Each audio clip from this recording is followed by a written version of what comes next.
រឿងក្អែកនិងព្រាបព្រះសាស្តាកាលស្ដេចគង់នៅចេតពុនទ្រង់ប្រារព្ធលោលភិក្ខុល្មោកមួយរូបបានត្រាស់ព្រះធម្មទេសនារឿងនៃសេចក្តីល្មោករបស់ភិក្ខុនោះមានពិស្ដារជាច្រើនហើយចំណែកព្រះសាស្តាត្រាស់សួរភិក្ខុនោះថាមនាលភិក្ខុបានឮថាអ្នកជាមនុស្សលោភឬលោលភិក្ខុទូលថាបបិទ្ធព្រះអង្គដល់ចម្រើនពិតមែនហើយព្រះមានព្រះភិក្ខត្រាស់ថាមនាលភិក្ខុមិនមែនតែក្នុងកាលឥឡូវនេះទេសូម្បីក្នុងកាលមុនអ្នកក៏ជាមនុស្សល្មោបដែរហើយបានដល់នៅការអស់ជីវិតព្រោះភាពជាមនុស្សលោភដូច្នេះហើយព្រះអង្គបាននាំអតីតនិទានមកថាក្នុងអតីតកាលព្រះបាទព្រហ្មទត្តសោយរាជសម្បត្តិក្នុងនគរពារាណសីព្រះពោធិសត្វកើតក្នុងកំណើតសត្វព្រាបអាស្រ័យនៅនឹងកំប្រោងក្នុងរោងបាយរបស់សេដ្ឋីក្នុងក្រុងពារាណសីលំដាប់នោះមានក្អែកមួយជាសត្វលោភនឹងត្រីនឹងសាច់បានធ្វើមេត្រីភាពជាមួយនឹងព្រាបពោធិសត្វនោះហើយនៅក្នុងទីនោះដែរថ្ងៃមួយក្អែកនោះឃើញត្រីនឹងសាច់ជាច្រើនគិតថាយើងនឹងបរិភោគត្រីនឹងសាច់នេះដូច្នេះហើយទើបដេកដកដង្ហើមធំក្នុងកំប្រោងនោះឯងការដល់វេលាស្វែងរកចំណីព្រាបពោលនឹងក្អែកនោះថាណែសំឡាញ់ចូលមកយើងនឹងទៅរកចំណីក្អែកពោលថាខ្ញុំឈឺពោះសូមដេកហើយអ្នកចូលទៅចោះការព្រាបពោធិសត្វទៅហើយក្អែកគិតថាបច្ចាមិត្តជាសត្រូវរបស់យើងទៅហើយឥឡូវនេះយើងនឹងបរិភោគត្រីនិងសាច់តាមសេចក្តីប្រាថ្នាដូច្នេះហើយទើបពោលគាថាមួយថាឥឡូវនេះអញបានសុខមិនមានរោគមិនមានសត្រូវដូចបន្លាព្រោះព្រាបហើរចេញទៅហើយឥឡូវនេះអញនឹងធ្វើនៅសេចក្តីត្រេកអរនៃចិត្តព្រោះថាសាច់និងអន្លក់រមែងញ៉ាំងឲ្យមានកម្លាំងសាច់និងអន្លក់រមែងធ្វើឧស្សាហ៍ដល់យើងហាក់ដូចជានិយាយថាចូលក្រោកឡើងបរិភោគចោះ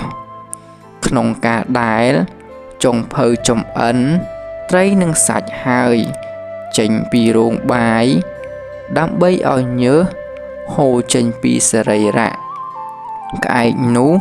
ក៏ពួនសង្ងំនៅនឹងភោជនាអាហារធ្វើសំឡេងឲ្យលាន់ឮថាកិរិនាយចុងភៅមកដោយរហ័សចាប់ក្អែកដកស្លាបទាំងអស់ហើយបុកខ្ញី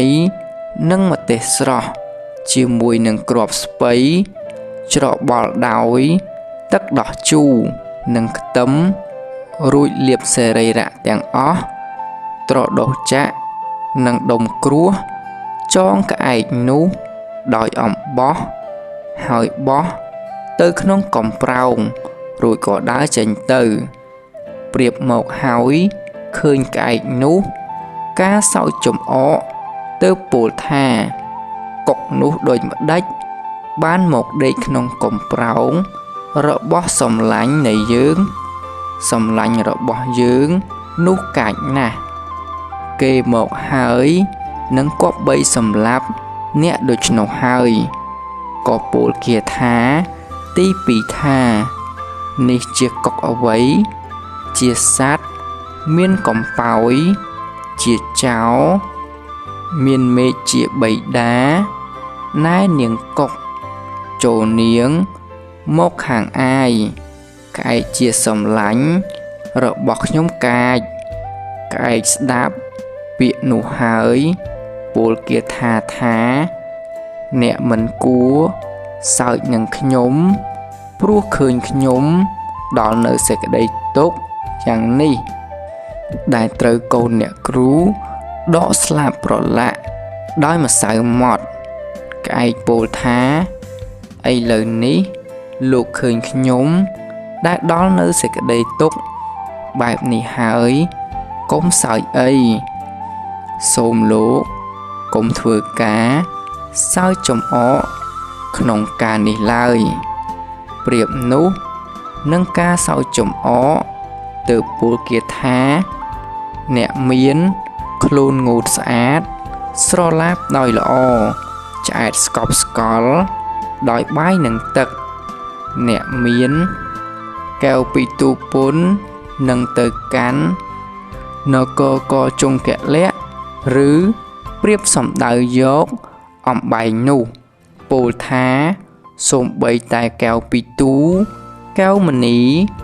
ដែលលោកប្រដាប់ត្រង់កលោកមិនបានសម្ដែងដល់យើងអស់កាលប្រមាណប៉ុណ្ណោះសេចក្តីថាក្រុងពារាណសីនោះឯងប្រៀបពោលថាកុងចក្រលៈក្នុងទីនេះប្រៀបសួរថាលោកចេញអំពីទីនេះ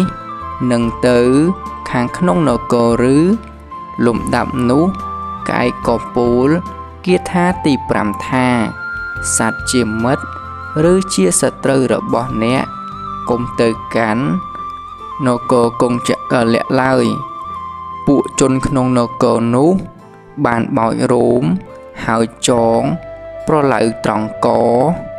ប្រៀបស្ដាប់ពាក្យនោះហើយពោលគាថាចុងក្រោយថាមនាសម្លាញ់អ្នកនឹងដល់នៅអំពើយ៉ាងនេះទៀត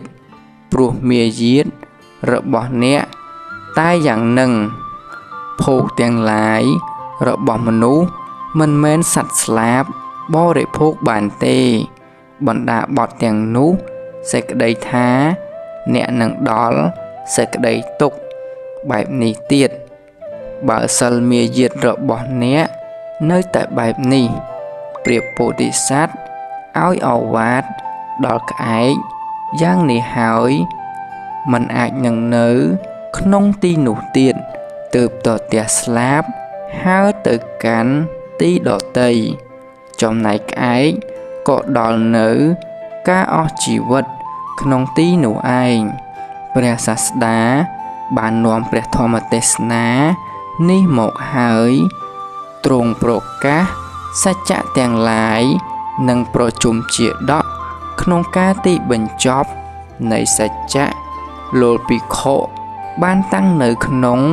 អនាគាមិផលលោកភិក្ខុអហោសិក្អែកល្មោបក្នុងការនោះបានមកជាលោកភិក្ខុ